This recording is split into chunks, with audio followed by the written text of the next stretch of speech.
You're tuned in to Live Farm Girl Fit. It's fitness as a lifestyle. Keep it simple, get it done. I know food is fuel. What I'm making at home tastes better. Hard work yields results. The best part of Farmgirlfit is the people.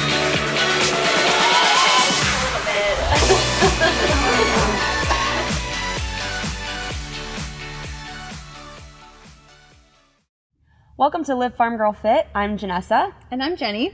This is episode 7. On our last episode, episode 6, we talked about some travel workouts and tips for how to stay on your fitness while you're traveling. We also encouraged you to show us how you stay fit, kind of look at your vacations and what you're doing to stay fit, and to post a picture for us on Instagram, tagging us at FarmGirlFit and using the hashtag LiveFarmGirlFit. So want to encourage you to do that. We will announce the winner on our next episode. It's a good one too. And in this episode, we're going to be talking about how to become a better goal digger.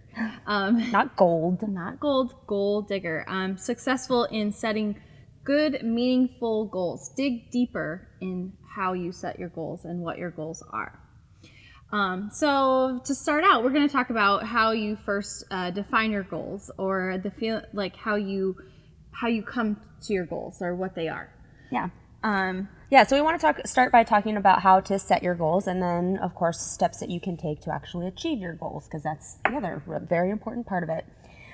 So when you're talking about kind of defining your goals, it's really important to look at what's important to you and what is truly important to you, not just surface level. I kind of like to start with like a brainstorming session where there's no wrong answer. Just write down anything that comes to your mind that you might want to achieve. And of course, we're kind of focused more on the fitness and nutrition, kind of health related goals. Of course, there's goals you can set in other areas of your life, but that's kind of what we're focusing on, is that fitness piece. Yeah, so from our standpoint, we hear so much about, I need to lose this much weight. Yeah. I need to be on the scale and feeling good about my life if the numbers say this. And so we want to sort of get a little bit deeper than that. We want you to value, really truly value what you're working towards, and not necessarily that superficial or just live and die by a number or even a pound, a weight, or something that you're lifting. But really think of your goals in a bigger, more, I guess, ethical or more of a quality reason to why you're doing what you're doing. Yeah, so what's really important there is the why. So like I mentioned, the brainstorming session. So you might write down all of these things, and maybe it's to weigh a certain amount, maybe it's to be a certain size. And this is kind of what we're trying to get you away from. Maybe it's even just to lift a certain amount. You want to be able to back squat something or deadlift something. So you have all these things down, but then take a look, go back through and figure out why. Why do you want to lift that? I mean, why do you want to weigh 137.2 pounds? Right. And why is that important to you? And if you start thinking about the why and how does it relate to other aspects of your life, then you'll start getting to a more concrete goal and something that's going to be more meaningful to you. Right. And so we were talking about how in our, fitness realm, or in our avenue of what we are doing for our employment, and like listening to people and what they want and what they really are striving for with their fitness, we've heard a wide range of things. But the people that really stand out to me, or the people that I really truly love training, are those that have those deeper meanings behind their goals. For instance, one of our longtime members, she's one of our oldest members, Marietta, she came in, and her whole reason, totally out of her comfort zone to come into this gym, which we love right away off the bat. So if you come in and you're scared and you're like, I don't know what I'm doing, we're gonna embrace you. But anyways, she came in and she said, I'm getting to a point in my life where I have grandkids coming soon, and when I stand up out of the pew in church, I have to grab something. I don't feel like I'm going to be able to lift my kids up, my grandkids, and I don't feel like I can get up out of a chair without support. And that was a really big eye-opening thing for her. And she's worked very hard to be able to do so much more than she used to be able to. She's so much more capable. And so those are the types of reasons, or the the definitions that we want people to really embrace and to really go for when they're coming to their goals and how they're coming about those goals. Yeah, because so much in the fitness world is really superficial, and you see that really. So what you look at initially, and a lot of times why people think that they want to weigh a certain amount or be a certain size, is you're comparing yourself to others around you, and also feeling the influence of what other people expect of you, what you see in the media, even what you see from other fitness professionals, which is part of what we're trying to do differently, is present that other side of it. So. Yeah, really just trying to take that step back and maybe, you know, I mean, with regard to weight, there is a certain healthy range, right, for everybody. For sure. But it's... You can think of it more in a sense of body composition, I think is more of a holistic or wholesome way to think about fitness and health instead of, you know, what exactly... Because it's all about weight. It's all about the scale. So if you actually think about the composition of your body, I think that's even a step in the right direction, a healthier step. And the reason we try to get you away from that scale number is because it becomes obsessive, and especially if it's something that you have in your bathroom and you weigh yourself every morning and you feel really great when you lost a pound and then you feel really terrible about yourself when you lost 3 pounds. And really, I mean, that can happen all in one day. Well, and especially for women, like over the course of a month, I mean, lots of changes happen hormonally and things like that. But in our, especially in the way that we train with weights, we'll have people come in and they're like, I've gained 6 pounds. And you're like, but you know what that is, right? Yeah. Like you are building a little bit of muscle. Your body's going through some changes right now. That it's like not live and die by the scale. And it's really about changing the mentality of women in the sense that you aren't just tied to that scale. Right. It's about a lot more than that. Yeah, so what we want you to focus on coming back to is what's really going to be important to you. So, and the big reason for that is you need some kind of deeper motivation to keep you going. And if you're, so if you're just focused on that number on the scale, you feel great when it goes up, or when it goes down, you feel terrible when it goes up. And what happens is you're just caught in this limbo where it pretty much just stays the same, and you just fight this emotional roller coaster up and down. But if you keep your focus or your attention on why do you want to do that? Why is it important to you to lose 10 pounds or 20 pounds or 100 pounds, whatever it is? Is there some bigger health benefit? Is it being able to keep up with your grandkids? Yeah. Then those motivations you're going to stay focused on, and it's going to keep you going a lot longer than just focusing on what the number is, the specific number. Yeah, and we like to say, you know, fitness is a journey, not a destination. I feel like, you know, we didn't just make that up. I've heard that before, but I really like that, and it stuck with me because that's what I try to tell people that I train. It's, you know, that short-term goal, you know, those are okay for certain things. Like, you know, if you're going to do a competition or you're going to do something that you're really passionate about that, those short-term goals, you know, you shouldn't just disregard those. Those are okay. But in the scheme of things, in the bigger scale of things, what is that deeper meaning behind that? Because and a lot of what we hear is, you know, a lot of people join in January with the new year. They set their resolutions and they're here until February, maybe March, and then we don't see them anymore. Or I'm getting married and I need to lose however much weight before my wedding. Well, what happens after your wedding then? Right.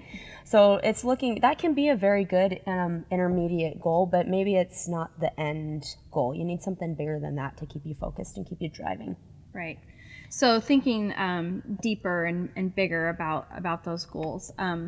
For instance, one of my goals and one of the reasons that, you know, I do what I do and I work really hard and I'm really trying to make it to the 5:30 a.m. classes a couple days a week, which is really hard. But, you know, once I do it, it's like I have so much more time for my kids and for doing things with my kids. And they do go to school part-time. But I really want them to know, like, that their mom is like strong and healthy, and even when we talk about meals and things like that, I really feel like telling them early and showing them, or I love it when he's like, well, mommy can lift this, or mommy can do that, or, you know, I love that because it's already getting ingrained in him that women can do what men can do. We're capable. And mamas can be strong, and mamas can do it too. Because there is a point, I think, in kids being raised where they're like, girls can't do that, or that boy can't do that, or whatever it is, whoever it is.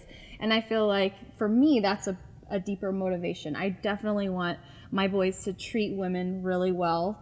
and grow up, you know, when they start dating and all of that, and finding the values in women, not necessarily just how they look, but what they're capable of and how they present themselves. And I feel like that is a really deep meaning for me to do what I do, to work out and show them, be an example. Yeah. Well, and the time thing I think is really important too. That's a big reason why I work out, is to relieve stress, or to feel like I have more of a balance in my life. And it's also something that when we kind of started it initially, way back when, was something that I would do with my husband, and it was our time. And it's you know, finding those reasons in your everyday life of why that's important to you and meaningful to you. And maybe it's kids and grandkids, and maybe you do just want to look good or feel like you look good. That's a good reason to feel confident in your body.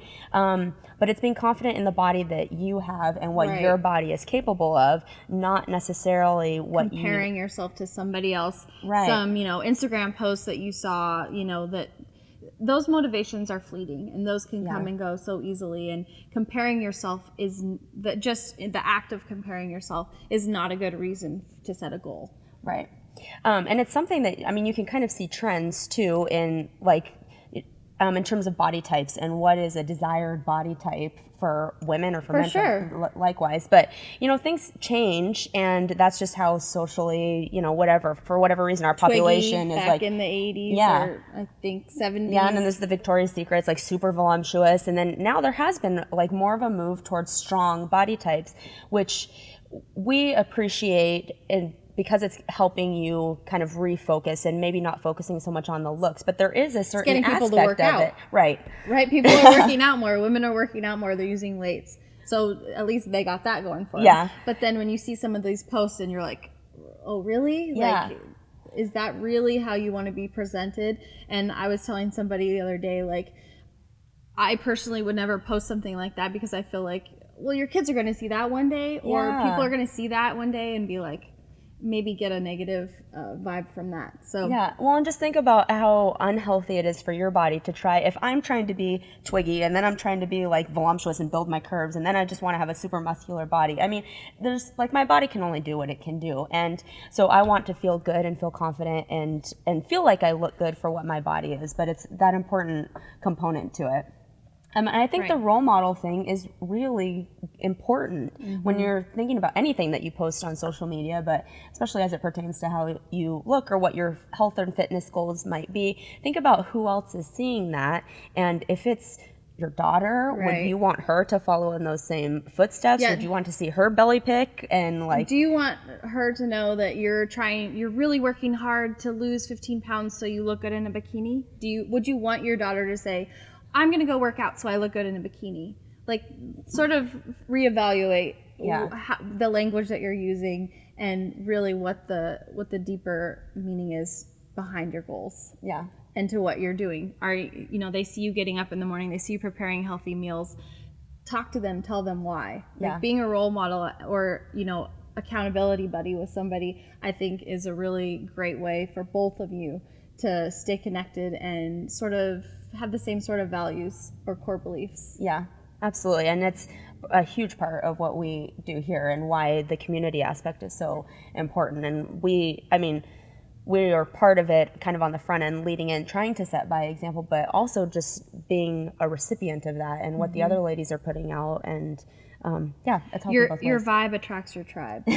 I saw that the other day, like on a t-shirt or something, and I thought that was really cool, because I feel like here that happens. Like, people have certain vibes or personalities, and then you just see they sort of like gravitate towards each other, and maybe there's like little mama group that they all have the same sort of, you know, core values and you know, whatever. But it does happen. You can see it happen. And so I feel like attaching yourself to those people or enrolling those people to be your accountability buddies is a really great way to sort of help each other bounce ideas off each other and kind of set goals with each other.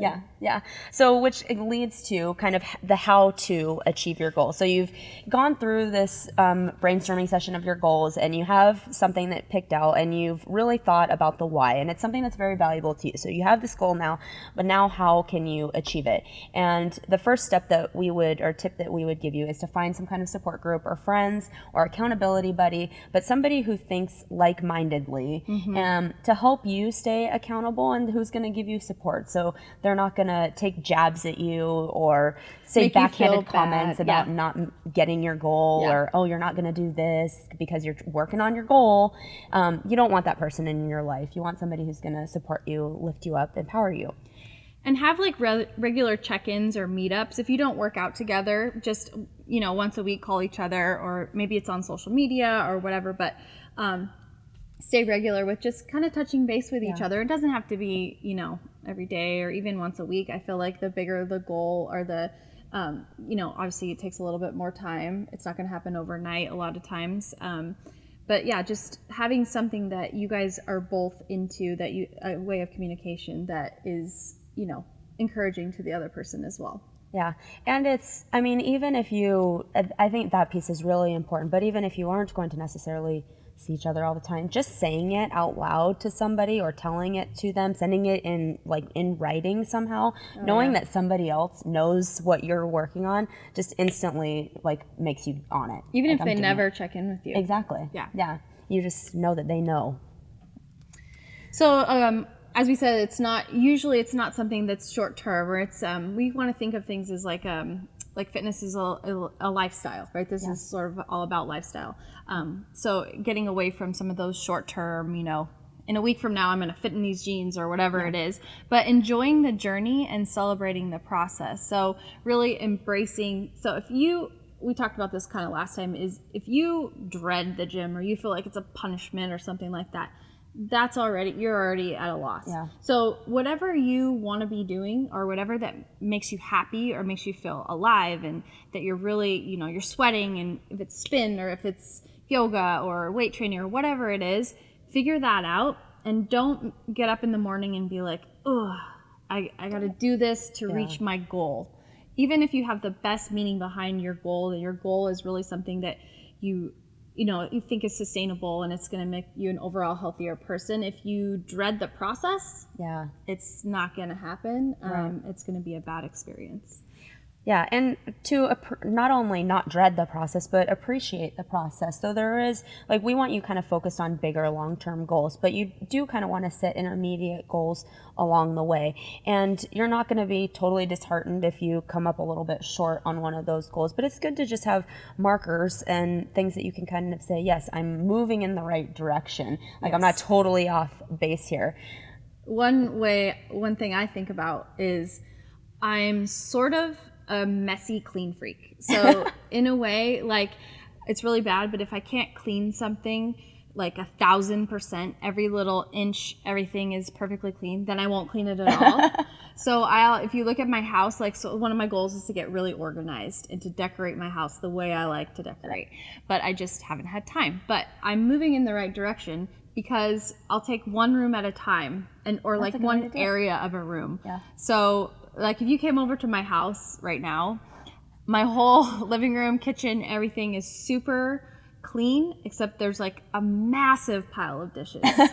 And I just couldn't touch them because I knew I couldn't get all of them done. It's bad, but it's good because the whole rest of that space is clean. And then if you go into my bedroom, just a huge pile of clothes, but then everything else immaculate. So you can pick your battles. Right, pick your battles, but just know that I know that that's not going to happen overnight. It's a long-term goal to get organized. Yeah. I'm thinking by the end of the summer. So that's good. Yeah, that's good. And that's not so long, really. But I'm enjoying the process. I never enjoy the process of cleaning. Yeah. So anyways, And with that, kind of along those same lines, we want you to always be thinking, I mean, it's forward looking, right? Goal setting is forward looking. You're trying to get somewhere or work towards getting somewhere. But it's also important to look backwards too, and to kind of take that time to reflect. Because sometimes you can get a little bit disheartened if you're not hitting those little intermediate marks, or your goal was to be organized by the end of summer, and then it comes August and you're like, dang it, I'm not there yet. Failed. But then look backwards, and maybe the bedroom and the kitchen and the living room are organized. So those are, it's important to reflect on where you've come from and to celebrate those achievements also, not as a way to disregard your goals, but as a way to keep you motivated, because you are putting in hard work, and maybe you were just a little off on setting that by when date for your goal. I wanted to make like a little diagram, but I didn't. But I feel like, especially with goals, like if you had this sort of this line that's like your happy point, right? And a lot of times with fitness or with organization or whatever your goal is, you can look back and you were below the line, and then you're way above the line, and you're below the line, then you're way above the line. Like, I was really out of shape and unhappy, and then for summer I got really fit, and I was the fittest I ever felt and the skinniest I ever was, and all of that. And that's sort of like your marker, and then all of a sudden it goes down and goes up. Instead of everything being so extreme, up, down, up, down, up, down, try to find that happy medium where you're sustained throughout, all seasons or whatever. It's nothing's gonna get you way below the line, and nothing's gonna put you way above the line. Your line is already in that happy area. I love that. And I think that's really applicable, especially for fitness or training for both of us. We've both gone through times in our lives where we've trained really, really hard. We've had certain goals to compete or to whatever, and trained really hard for it, and you feel good when you achieve it. And then there's always that God, now I don't want to work out. I deserve a break. Or whatever, life happens, and things get busy, things get crazy, or whatever life circumstances change, and you're not able to work out as much, and so it falls down. And I think for us, both of us now at the point we are in our lives, we've mostly just tried to settle into, being able to work out 3 to 5 days a week if we can get it in, and it's at a pace and at a level that we're challenging ourselves. We feel challenged in the gym. We're not killing ourselves over it, and it's sustainable, it's fun, it supports the lifestyle that we want to lead, to be able to be a good example for kids, or to be able to travel and whatever, just be able to up and take a hike on the weekends, things like that. Everything doesn't always have to be so extreme. If it's a lifetime goal for you to do an Ironman, I would say, what are your reasons behind that? Yeah. And do you really stand behind those reasons still, no matter what? When you're in the depths of your training, can you look back and say, this is why I'm doing this? Or are you saying, I'm doing this because I said I would do it one day? It's, or I'm trying to prove something to somebody. Right. And I think in the gym, that's what we're all about. And that's kind of why we're talking to you. But we really try to get women to, and everyone that we train, to really understand that we want you to be healthy, happy, and strong, and always striving towards those things, and not necessarily comparing yourself to something else. Conforming to what fitness looks like, or what skinny looks like, or whatever it is. It's about, really sustainable things and goals that really, make you feel good. Yeah. And I mean, if an Ironman is something that you, for whatever motivation personally, that's something that you really want to achieve in your life, we absolutely applaud it. So we're not trying to have you set goals that are just kind of like, I'm going to live a mediocre life. You're constantly striving to be this better person, to be the best version of you, but that's what it is. It's the best version of you, and it's something that you want for you, and it's ultimately making you happier and making you healthier, not something that's just going to bring you down and you're going to have a terrible taste in your mouth about it afterwards, because then you'll never do it again. Right. And that's not sustainable. No. All right, what do we think? Anything else that we missed on this? Probably. Yeah, probably. I think one of the things that I wanted to touch on when you're setting your goals is talk about using action steps and talking about it in the present tense. So it's not something you hope to be able to do. It's not something you want to do. It's something you do by X date. And that X date isn't like a deadline, like if you don't get it, then you failed, but it's to give you kind of an idea of what you're working towards and to set some parameters and some guidelines to help you stay focused so you don't get too distracted. More of an affirmation. Right. I am, this, or I want to do this because, and then really look at that. Yeah. And the reflection piece is really important too. So once you start down this journey and down the path, take the time to look back, not only on what you've achieved, but take a look back at why you were working towards this goal. And sometimes it becomes not applicable after a certain amount of time, not necessarily because you didn't achieve it or whatever, but life circumstances change and maybe that's not really the goal that you want to be working towards anymore. And that's okay. So then you refine it and reset. But that kind of reflection piece is important too. Definitely. Yeah. So what I want to kind of leave you with is, if you don't have any goals, why not? And What kind of person are you? what's holding you back from being healthy, happy, strong, and capable? What's holding you back from starting this goal process or not, making those goals for yourself? I think that's a good way to start the process. Yeah. Buddy up with somebody, friend or family, and then start your journey. Yeah.